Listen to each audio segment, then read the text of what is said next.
Olá, eu sou Vânia Plaza Nunes, sou médica veterinária. Aqui tem um mini currículo meu para, na verdade, só aproximar vocês um pouquinho daquilo que eu já fiz, né, nesses quase 40 anos como médica veterinária. Eu vou estar falando com vocês hoje sobre o efeito dos procedimentos que envolvem sofrimento aos animais, como confinamento, mutilação, entre outros, especialmente quando a gente fala sobre animais classificados como de produção. Nesse momento, nós vamos estar falando principalmente sobre o bem-estar animal e os 5 domínios, quais espécies, né, a gente vai estar tratando aqui entre essas que eu trouxe inicialmente para vocês. Por que será que alguns procedimentos são feitos nesses animais ainda hoje no século XXI? E será que nós temos como entender os efeitos dessas práticas empregadas nos nossos animais? E entender que nós não vamos estar falando sobre cães e gatos. E que falar sobre cães e gatos é realmente sempre muito importante, mas que nesse momento a gente vai falar um pouquinho sobre outras espécies que estão mais distantes do nosso mundo atual, né? Uma vez que mais de 75% da população no nosso país vive em áreas urbanas e que está muito distanciada desses animais que nós vamos estar conversando hoje aqui. Então, a primeira coisa importante é talvez a gente pensar o que é o bem-estar. Então, as pessoas, de uma forma geral, podem ter diferentes noções sobre o bem-estar, sobre a perspectiva dos seres humanos. E sempre que a gente estiver falando sobre bem-estar, a gente vai estar falando sobre qualidade de vida.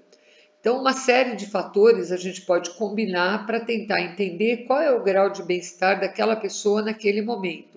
Se ela está num local aquecido, num local com conforto térmico, se ela está cansada, se ela está bem alimentada ou não, se ela tem um bom relacionamento com os amigos, se ela está se sentindo feliz naquele momento.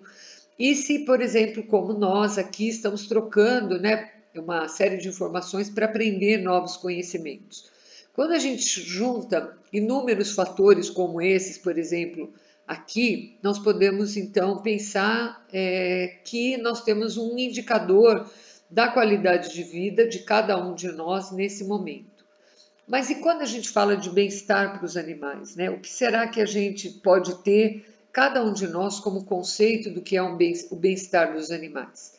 É importante a gente entender que bem-estar é um termo que vem sendo usado há muitos séculos nas sociedades, com diferentes, muitas vezes, denominações, mas querendo trazer para os seres humanos, né, que convivem com esses animais, uma preocupação que é bastante importante e relevante, só para deixar claro que essa preocupação não é uma coisa apenas agora da segunda metade do século XX, né? E é importante a gente entender que para falar de bem-estar animal, a gente tem uma ciência que está sempre preocupada com entender como satisfazer as necessidades dos animais que são mantidos sob o domínio dos seres humanos, né? É importante a gente entender que quando a gente está falando de todos os animais, principalmente os animais domésticos, os animais de estimação, a gente está falando de animais que vivem sobre o nosso guarda-chuva, né? O nosso abuso, a nossa forma de interagir negativa ou o contrário, a nossa forma de interagir positiva, a nossa proteção. Hoje a gente tem falado muito também dos animais silvestres, mas isso seria um tema para uma nova abordagem. O que se oferece aos animais por si mesmo, a gente não pode dizer que é bem-estar animal, tá? Então, quando a gente fala, eu vou colocar esse animal numa gaiola mais bonita, eu vou dar uma caminha mais animada, com uma estampa mais bonita para aquele animal, eu vou plantar algumas vegetações no entorno de um determinado recinto, a gente tem que entender que a gente está falando de situações, de características que dizem respeito a nós, seres humanos, e não necessariamente que aquilo é algo importante para os animais. Quando a gente fala nisso, né, aquilo que nós, seres humanos, oferecemos aos animais, é importante a gente entender do que a gente está falando, por quê? porque muitas vezes a gente coloca nas nossas argumentações uma série de elementos justificando que você está fazendo o melhor, aquilo que você entende como o melhor para um animal, mas não necessariamente aquilo que realmente aquele animal, aquela espécie podia desejar naquele momento. Quando a gente olha animais como esses aqui, é importante a gente entender que tudo que a gente vai falar daqui para frente vai estar diretamente ligado ao ponto básico da ciência do bem-estar animal, que é como eu estou me sentindo.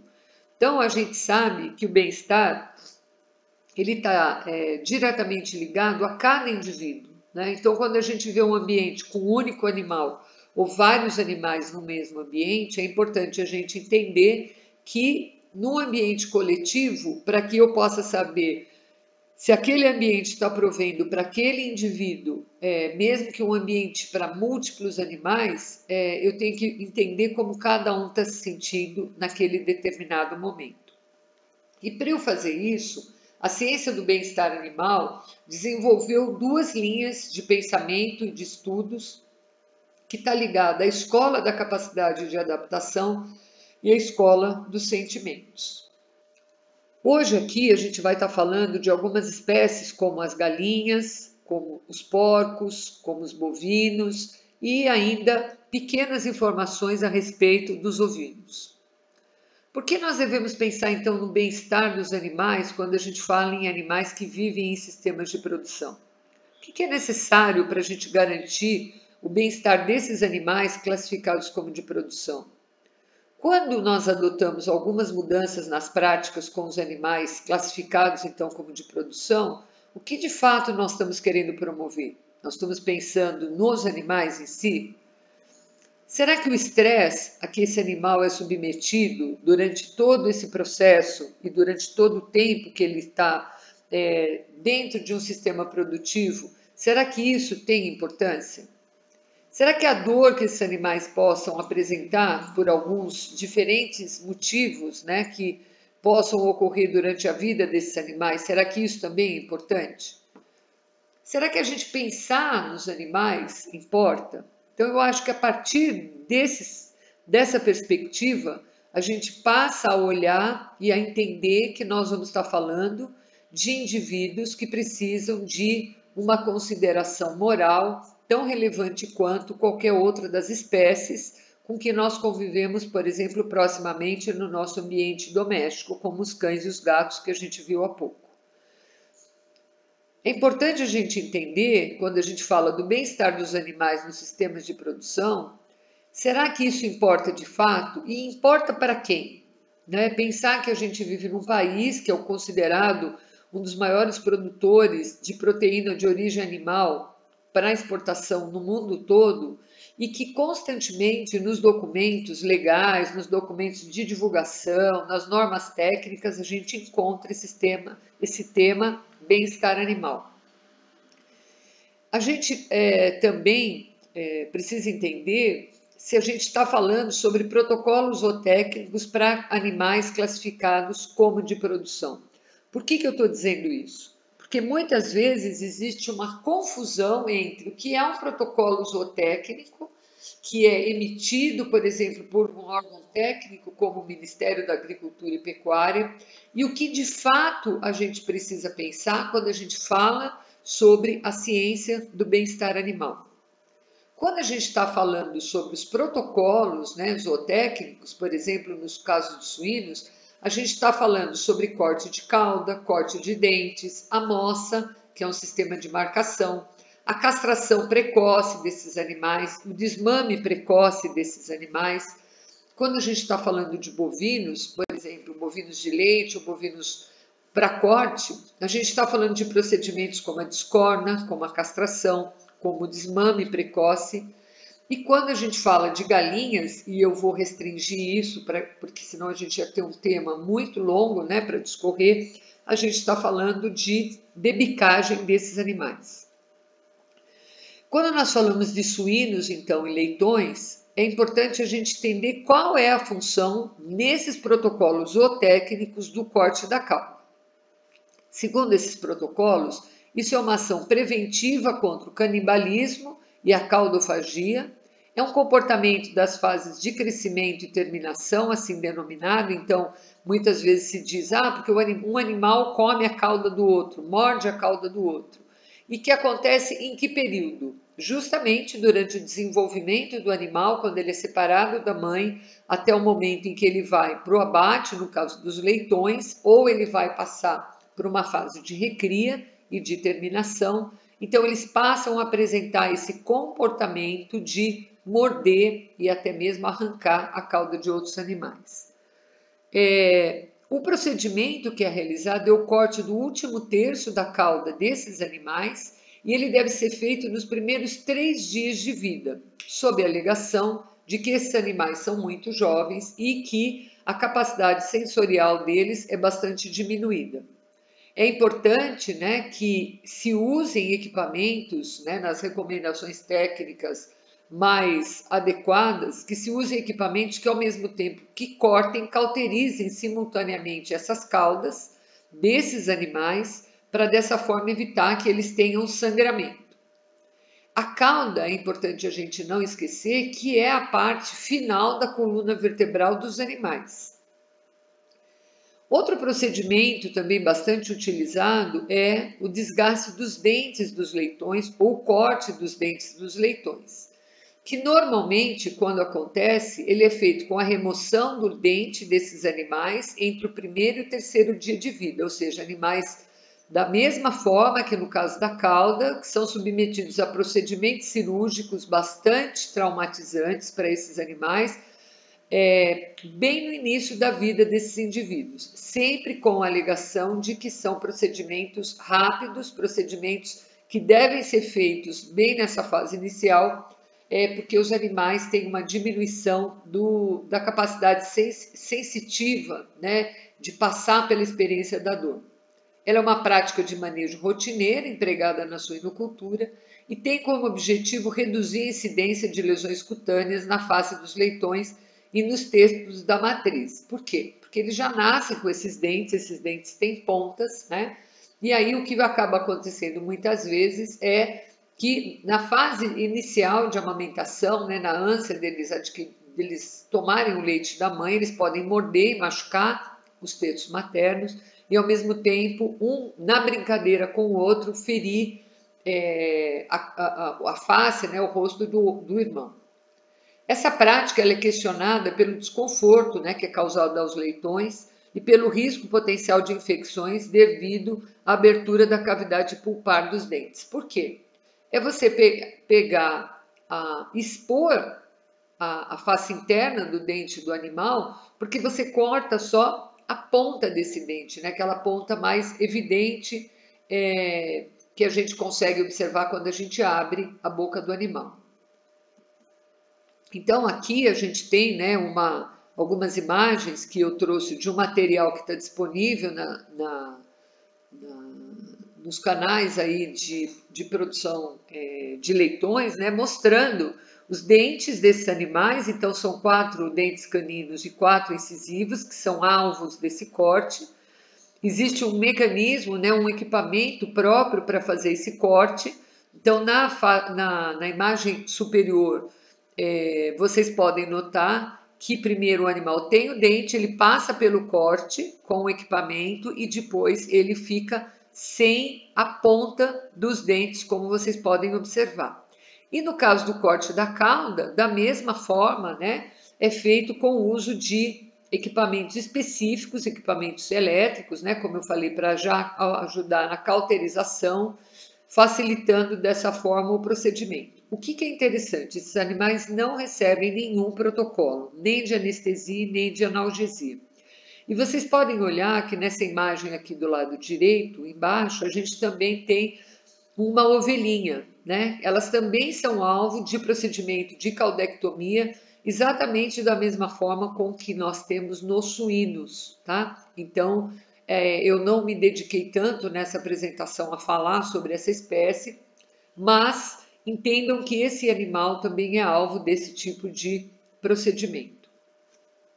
O que é importante a gente entender? Se a gente não quiser falar do bem-estar animal, a gente imaginar que existem modelos mais eficientes, né, que podem nos ajudar no entendimento do que de fato é importante, né, em todo o sistema de criação, em todo o sistema onde a gente tem animais envolvidos e seres humanos, a gente pode usar então o modelo dos 5 domínios do Mellor.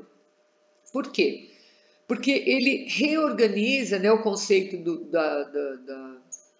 das 5 liberdades, mostrando que todos eles, a nutrição, o ambiente, a saúde, o comportamento desses animais, eles são relevantes a partir do momento que eles vão significar respostas em estados mentais para esses animais, indicando qual é o status de bem-estar a que cada um daqueles indivíduos está submetido.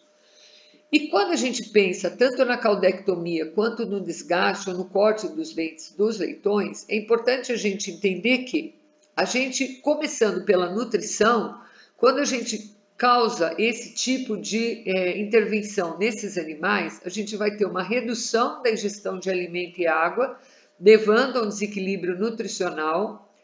Com relação ao ambiente, a gente vai observar que esses animais vão estar mais suscetíveis ao desconforto térmico e ao desconforto físico, ocorrendo também uma competição pelo leite materno.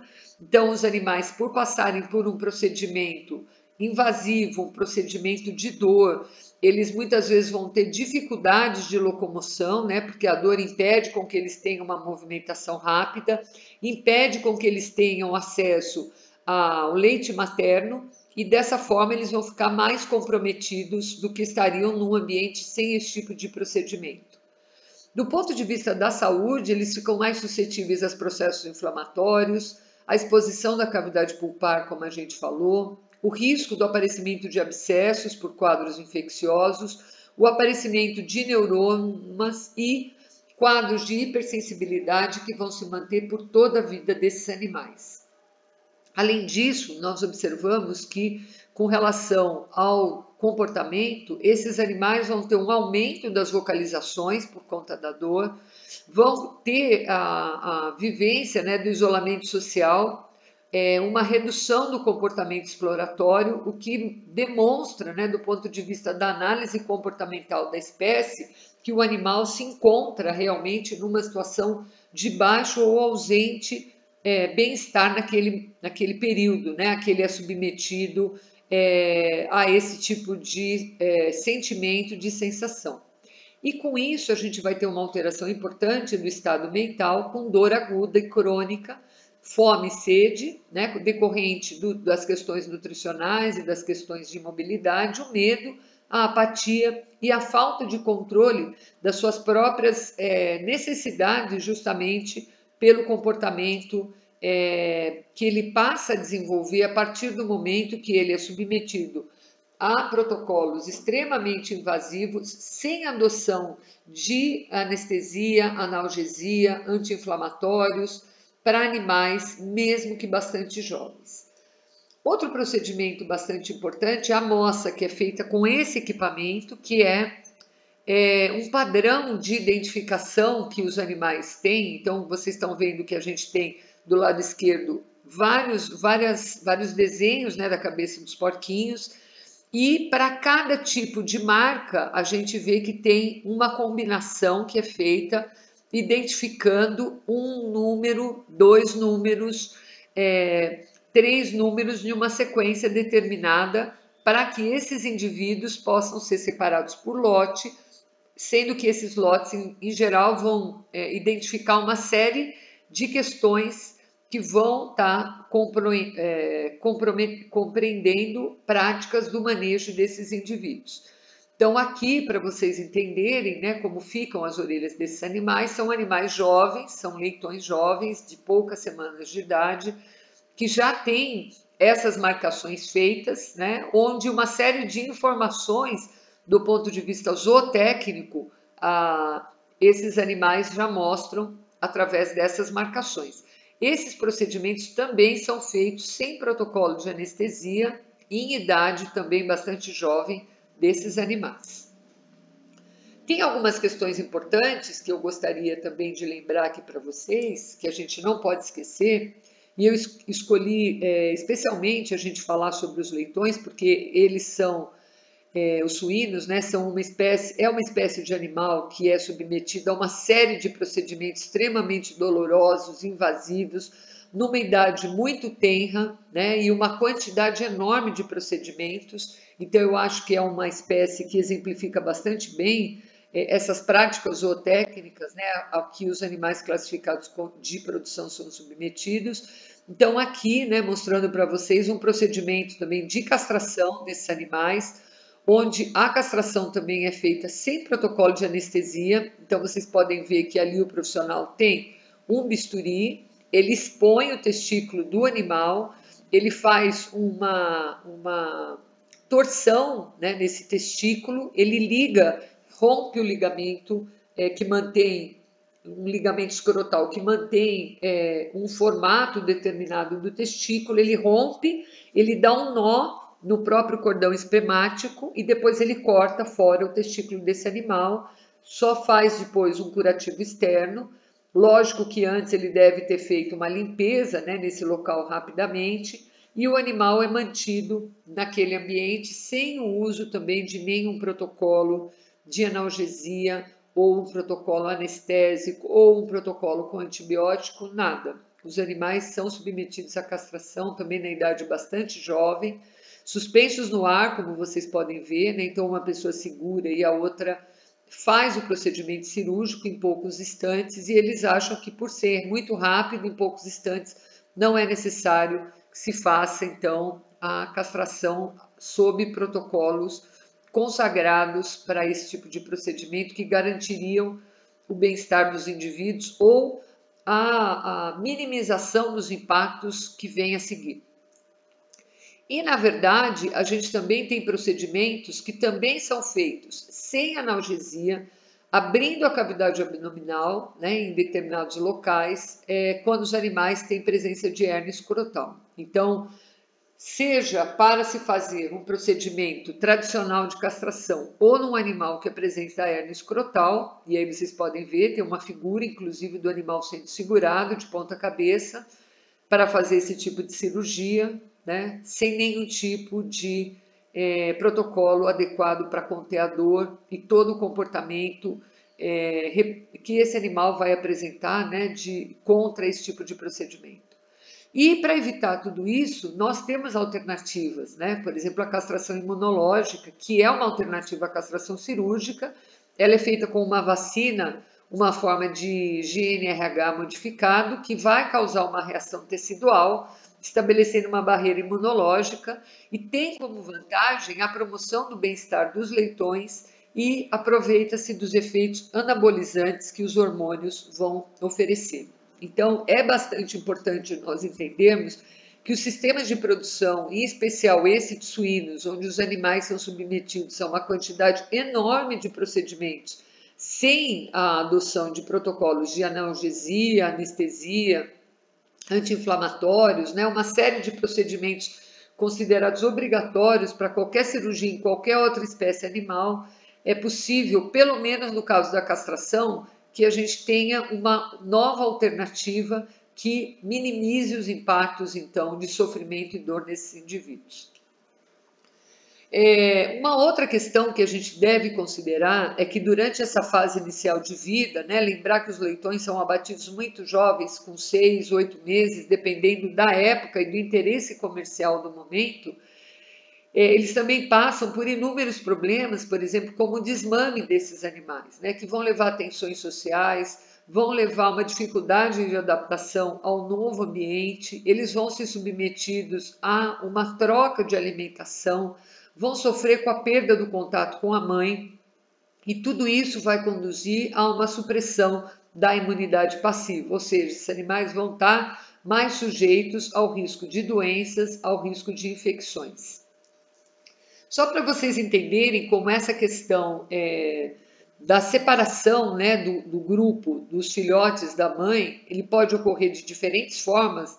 Existem processos zootécnicos, né, ou protocolos zootécnicos que podem recomendar que esse afastamento seja super precoce, com 7 a 14 dias de idade, então pensando que os procedimentos de corte de dente, caudectomia, castração, eles já são feitos nos primeiros dias de vida, né? Então, com pouquíssimos dias de vida, além disso, o animal é separado da mãe.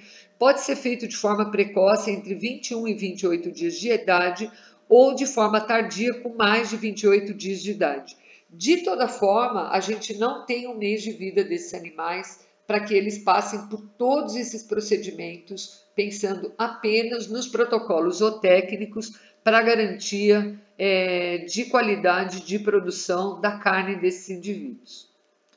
Quando a gente pensa em outras espécies, por exemplo, como as galinhas, né, que são criadas em sistemas intensivos, sejam aves de corte ou aves de postura, a debicagem é um processo muito conhecido, muito consagrado, que é uma prática comum da agricultura, da avicultura, industrial brasileira, um processo que ocorre para o corte e cauterização do bico, que causa dor nesses animais, leva parte da população a entender que isso é um método extremamente cruel e ela deve ser realizada com precisão e por pessoas treinadas, né? Lembrando que os lotes de aves normalmente que são submetidas a esse tipo de prática, todas ao mesmo tempo, são centenas de animais, se não milhares de animais, todos no mesmo momento, né? No mesmo dia ou em dias subsequentes. Então, aqui só para mostrar para vocês, né, uma sequência ilustrativa do método tradicional de debicagem com lâmina quente, que é realizada nos pintinhos. Então, na primeira imagem, a gente tem numa ave jovem, né, um franguinho com o bico completo. Na segunda imagem, a gente vê esse animal que já foi submetido a esse procedimento de corte e, ao mesmo tempo, cauterização. E na terceira imagem, o animal após o procedimento realizado, o que não dá nem quase para a gente perceber a configuração realmente lembrando a cabeça de uma ave. Observar que entre a segunda e a terceira imagem, que não são do mesmo animal, a gente tem um corte completamente diferente. Mas principalmente na segunda imagem fica evidente, né, o comportamento que esse animal tem em relação à dor. O bico aberto, né, para poder melhorar a própria respiração, os olhos bastante fechados, né, comprimidos uma pálpebra contra a outra. Então, as imagens aqui. Aqui, então, pensando em animais jovens que são submetidos a essa prática, eu gostaria que vocês observassem a imagem da direita, né, um animal, um franguinho que acabou, um pintinho que acabou de ser submetido a essa prática, né, o tamanho da pupila, a expressão facial que esse animal apresenta, e na imagem da esquerda, né, mostrar para vocês os animais que são submetidos assim a centenas em poucos instantes, né? Então o comportamento das aves, né, todos reunidos num cantinho, por quê? Porque eles estão percebendo que os colegas, os amigos, as outras aves que estão com eles ali, embora eles são tão pequenos, estão passando por algum tipo de procedimento que é bastante desagradável, né? É importante a gente entender que essas aves, elas contêm inúmeros receptores sensoriais que estão reunidos nesse local em grande quantidade, muito maior do que em outras regiões do bico dessas aves. Esses mecanorreceptores, eles captam estímulos mecânicos, né, que vão ser capazes de garantir que esses animais tenham tato ou contato com outras substâncias.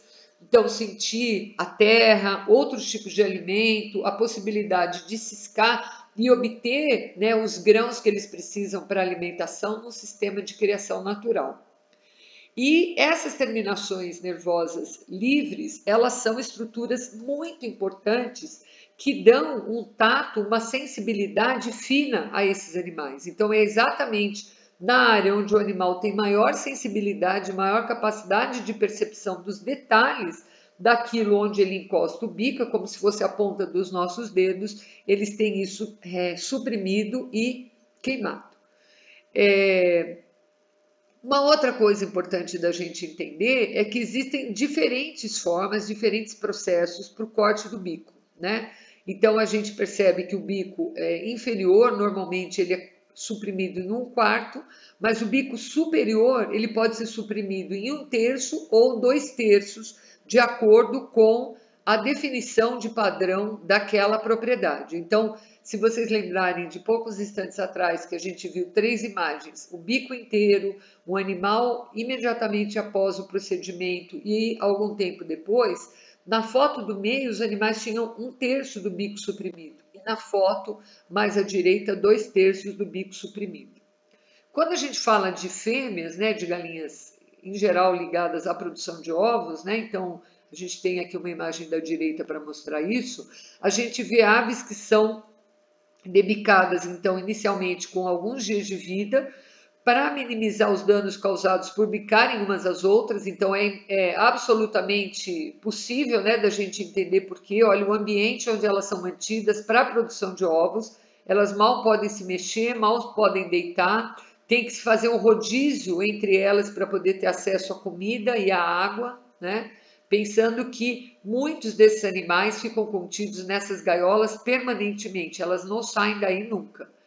E elas têm, na verdade, quando estão nesse ambiente, o hábito de bicar compulsivamente as próprias penas e as penas de outras aves, né? Sendo um comportamento claro e característico relacionado ao estresse a que elas ficam submetidos, e isso é relatado em experimentos em todo tipo de ave que é mantida num ambiente aglomerado com muitos indivíduos, né? Além disso, elas podem ser submetidas a uma rebicagem, que é importante, né, que durante toda a vida a ave mantém esse bico curto e muitas vezes durante o crescimento eles percebem que o bico está querendo formar novamente, porque muitas vezes o animal não foi bem debicado, foi debicado muito precocemente. Então, para que o animal já numa fase mais adiantada da vida ou até já uma ave mais adulta ele, na verdade, possa ser submetido a esse procedimento, ele precisa estar com um bom score corporal para que, na verdade, ele não tenha perda de peso, né? Quando elas são debicadas de forma severa, né? Então suprimindo 2/3 do bico, por exemplo, esses animais vão ter um menor consumo de ração, uma menor taxa de postura e numericamente elas vão ter uma pior conversão alimentar. Então, é desaconselhável que esse tipo de prática, ou com a remoção da maior parte do bico, ou que a rebicagem aconteça, né? Mas aqui, para vocês entenderem, né, o mesmo tipo de procedimento é feito já com aves maiores, e de novo, né, a mesma expressão, o bico aberto, a fisionomia assustada, né, a cabeça da ave numa posição indicando, né, a postura da ave, da cabeça da ave, se a gente olhar com a primeira imagem, indicando, né, um quadro de medo, de pânico, de aflição que essa ave está experimentando nesse momento. Então aqui, só para a gente entender, quando a gente fala de aves de corte, elas também são debicadas, né? Aqui é um ambiente onde os animais não foram submetidos a um processo de debicagem, isso é na Embrapa Suínos e Aves, e aqui é um lote de aves recém-debicada, né? Então, para a gente observar, elas ficam todas quietas, amontoadas, deitadas, muitas com as penas, né, arrepiadas, como uma forma, né, de tentar reter mais calor embaixo da pena. Elas ficam muitas vezes nos cantos, completamente paradas, apáticas, né, sem nenhum tipo de movimentação, e isso compromete muito, né, o bem-estar dessas aves. Por quê? Porque elas estão submetidas a um processo de dor e elas não vão buscar alimento, elas não vão buscar interação social. Então, é bem claro, né, o dano que esse tipo de procedimento causa nos animais, sejam filhotes ou sejam animais adultos. Então, aqui uma imagem, né, para mostrar um sistema de criação intensivo de aves de corte, né, que é bastante comum no nosso país, infelizmente, e o motivo, né, porque essas aves também têm que ser debicadas, porque existe uma alta lotação de animais nesse ambiente, né, fazendo com que essas aves possam se movimentar muito pouco, e tudo isso tem consequências mais graves e mais sérias que nós não iremos abordar no dia de hoje. E por último, a gente vai estar falando um pouco aqui sobre bovinos, né? Sejam bovinos que sejam criados, são bovinos de diferentes raças criados a pasto, né? Animais que são submetidos a procedimentos diversos, sejam animais sem chifre ou animais com chifre. Então, é importante a gente entender que a discorna é um procedimento muito comum realizado nos bezerros, né? E muitos desses procedimentos são realizados também nesses animais sem uso de analgésicos, sem uso de anestésicos. Estudos realizados com médicos veterinários americanos revelaram que 40% dos médicos veterinários que fazem esses procedimentos rotineiramente não usa nenhum tipo de analgésico, seja após a discórdia em bezerros de corte com menos de 6 meses de idade, seja em procedimentos de castração de bezerros de qualquer faixa etária. Em outro estudo realizado, 84% dos veterinários acreditam que seu conhecimento a respeito de analgesia em bovinos é inadequado e 20% desses 84% de veterinários dizem que não usam anti-inflamatórios para os procedimentos a que esses animais são submetidos antes ou após os procedimentos. O uso de analgésicos em cirurgias abdominais de bovinos, nos quadros pré-operatórios, é feito apenas por 59% dos profissionais e no pós-operatório por 75% dos profissionais. Ou seja, existe ainda profissionais que não usam nem no pré nem no pós-operatório qualquer tipo de analgésico em bovinos submetidos a cirurgias abdominais. Então aqui, desculpa só para mostrar que além disso a gente poderia falar sobre as patologias que afetam os pés desses animais, especialmente no gado leiteiro, né? Então problemas podais importantes ou problemas mamários também ligados a animais de leite.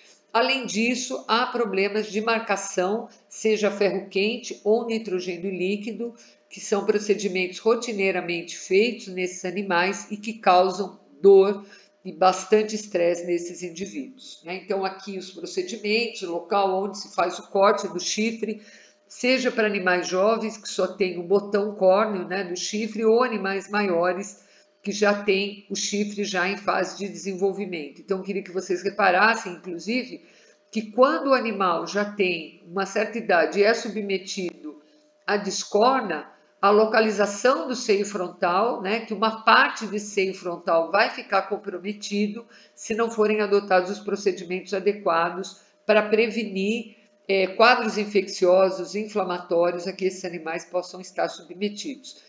Então, no primeiro quadro, né, uma técnica de discorna de bovino com a remoção do chifre, e no segundo quadro, uma técnica, né, de remoção do botão córneo, né, com o uso de uma turquesa.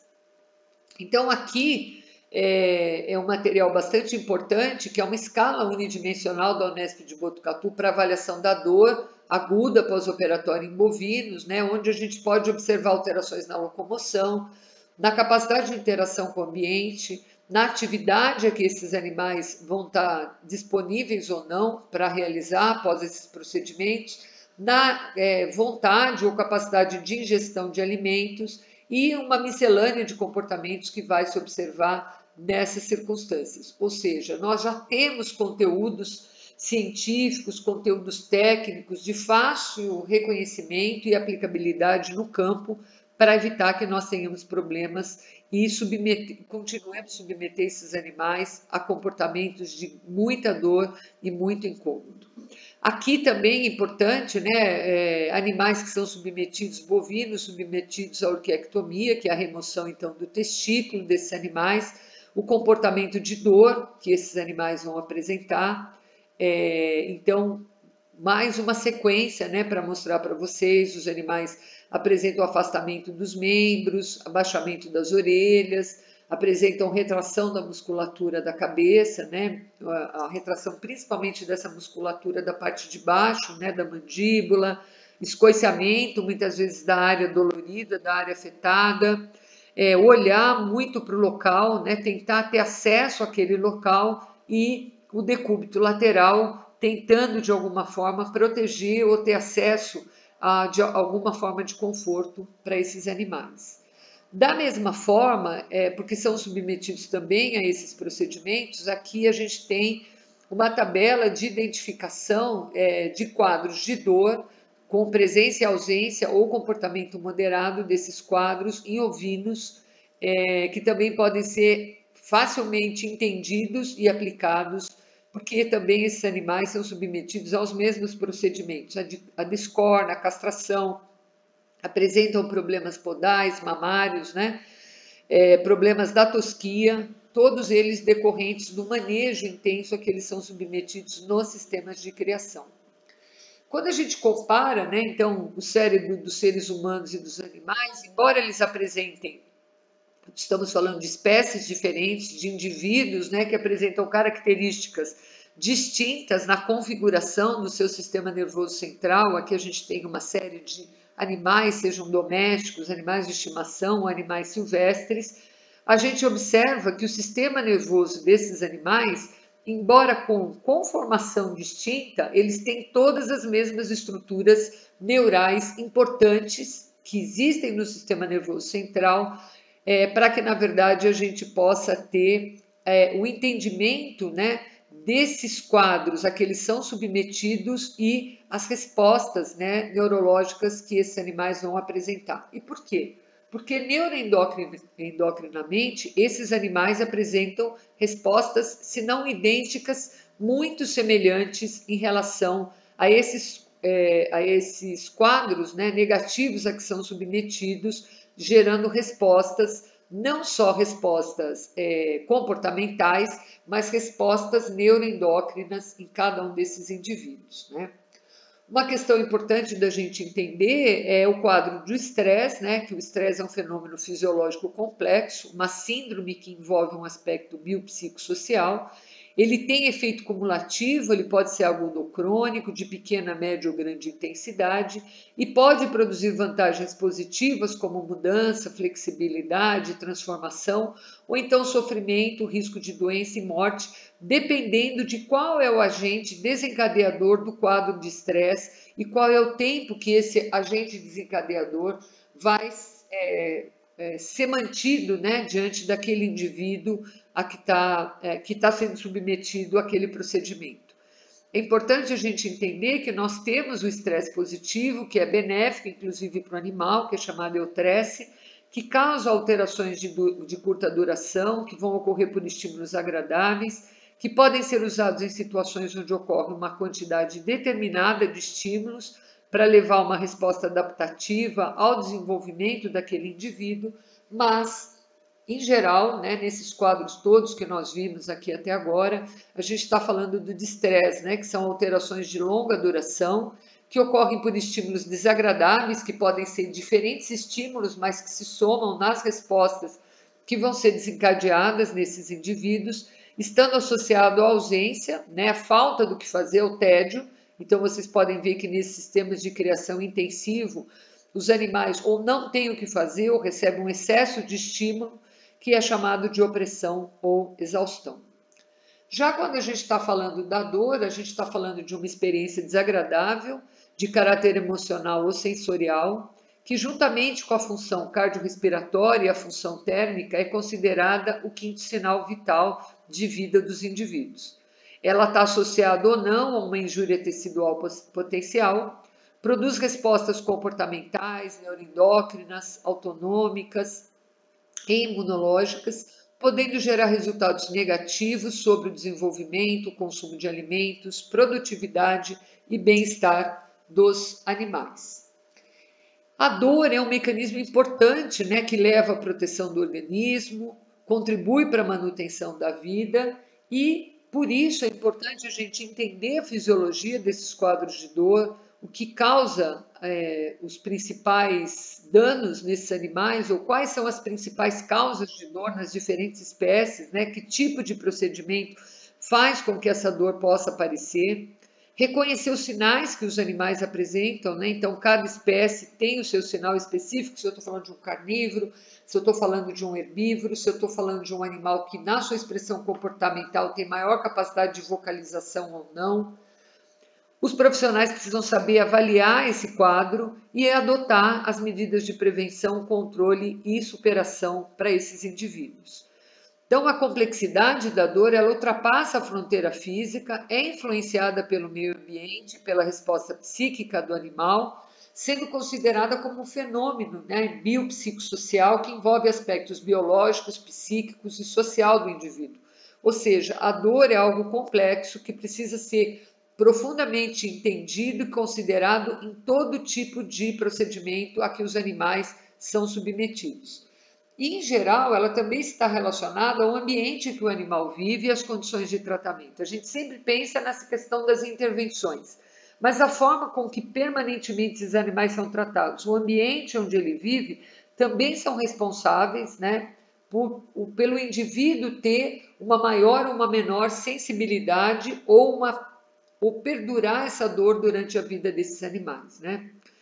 Existem crenças sobre a dor e os animais, classificados como de produção, dizendo que a rusticidade e a resistência que esses animais apresentam faz com que eles sintam menos dor do que os pequenos animais. E no caso dos animais jovens, existe uma ideia equivocada de que os filhotes possuem maior limiar de dor que os adultos. E por isso, no caso de suínos, esse tem sido um grande argumento, uma falácia, na verdade, para que os animais tão jovens sejam submetidos a tantos procedimentos invasivos como nós vimos, né? Lembrando a caudectomia, o corte do dente, a moça, a castração, já em idade tão jovem e sem adoção de protocolos anestésicos adequados. Muitas vezes esses animais são submetidos a procedimentos cirúrgicos menos traumáticos que os adultos, né? Mas por eles imaginarem que são menos traumáticos, deixam também de adotar esses protocolos necessários para garantir que os animais não sofram, né, durante esses procedimentos ou após a realização desses procedimentos. E o tratamento, em muitos dos casos, é considerado insatisfatório, porque além do dano físico, além da manifestação neurológica que esses animais vão apresentar, né, pelo sistema nervoso periférico e central, que funciona, né, fazendo com que esse animal tenha um quadro de dor, a gente tem o problema da dor mental que esses indivíduos são submetidos, né? Então, a avaliação da dor são descritos na literatura em geral frequentemente associados às doenças e não se pensam que outros procedimentos, né, ou até o manejo equivocado pode levar os animais a apresentar quadro de dor não só aguda, mas a dor crônica, né? Então, a dor, ela traz grandes transtornos, né, para a saúde do animal, provocando uma experiência sensorial e emocional desagradável, uma ativação de respostas neuroendócrinas, quebrando o equilíbrio homeostático do organismo. Quando ela é mantida de forma permanente, pode resultar nesses animais em automutilação, incompetência imune e mesmo a morte dos indivíduos. O diagnóstico normalmente está baseado na associação de avaliações subjetivas, objetivas, requerendo observação cuidadosa do paciente, identificando alterações comportamentais, hormonais e metabólicas. E o reconhecimento da dor, ele é fundamental para que a gente haja prevenindo procedimentos, manejo a esses animais já previamente, né, antes de realizar, eu já sei que aquilo pode levar a um quadro de dor, então eu vou buscar uma alternativa, eu vou atrelar aquele procedimento a algo que vai evitar que esses animais venham a passar pelo quadro da dor. E o tratamento, né, desses animais é sempre um desafio para os médicos veterinários, na forma de administração, na dose, no tipo de droga, na disponibilidade, o custo do tratamento. E quando feito de forma precoce, ele é fundamental, né, para prevenir alterações psicológicas, neuropatológicas, endócrinas, metabólicas, todas elas causadas pela manifestação da dor. A avaliação sempre deve ser feita se considerando as características específicas daquele animal, então a espécie, o sexo, a idade, o estado nutricional, né, o estado de saúde daquele indivíduo.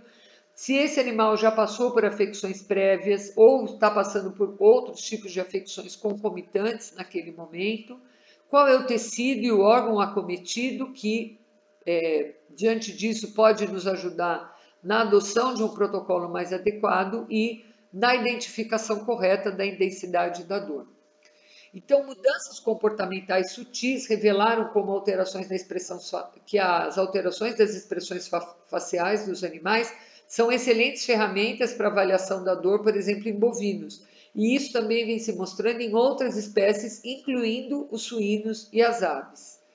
Então, a gente tem uma série de pesquisas que vêm sendo realizadas, né, principalmente agora, já na segunda década aqui do século XXI, com pequenos ruminantes, equinos, coelhos, gatos, camundongos, ou seja, quanto mais se pesquisa, baseado em pesquisas de outras espécies, né, a gente tem encontrado ferramentas muito eficientes para prevenir quadros de dor e quadros de estresse nesses indivíduos, em especial na análise das expressões faciais. O que normalmente vai se associar para se chegar a esse diagnóstico mais preciso são as questões comportamentais mesmo desses animais, independente da espécie, não?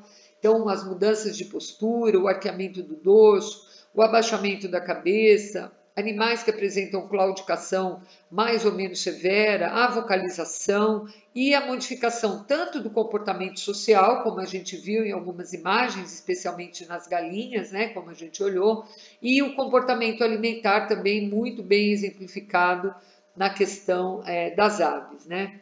Então, é importante a gente saber que a notória percepção que a sociedade tem sobre a importância de reconhecer e tratar a dor nos animais, independente da espécie que a gente esteja falando, sempre objetivando, sobretudo, que a promoção do bem-estar desses animais esteja garantida.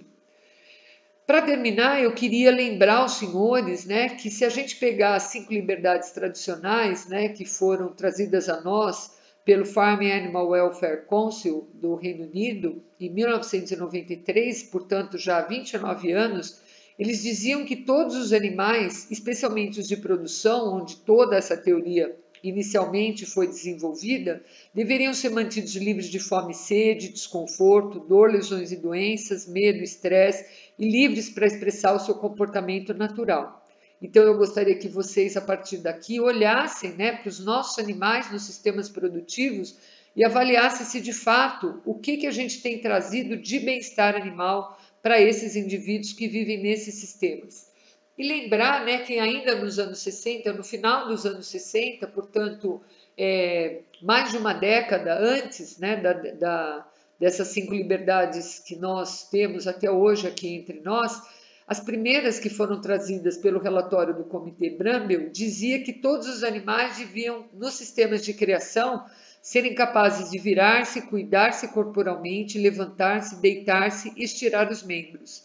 Então eu gostaria que vocês pensassem, né, se nas imagens do que a gente viu, que retratam o nosso sistema de produção de aves, de suínos, de bovinos, sejam animais de sistema mais intensivo ou até animais de sistema mais extensivo, se tudo isso está garantido para esses animais, pelo menos na maior parte do tempo.